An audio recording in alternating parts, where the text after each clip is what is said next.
Ganyan ba yung galit? Di ba nakaganon yung kilay niya, oh? Nakataas.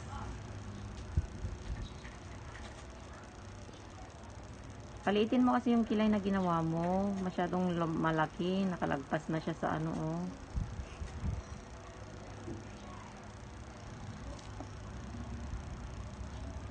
Ano yan? Masaya. Ano? Masaya. Yung isa. Itong mga isa. Galit. Ni, nagkalaglagan na. Yung isa, ano yon? Malungkot. Ayusin mo ito tong galit. Hindi na ano, oh. Hindi maayos. Ulitin mo, anak. Ulitin mo yung galit. Bakit? Ulitin mo kasi Tingnan mo yung gawa kong galit. Hindi, para may guide lang.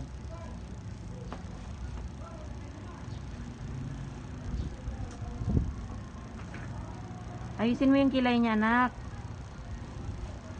Malaki masyado yung kilay niya, lumagpas, oh.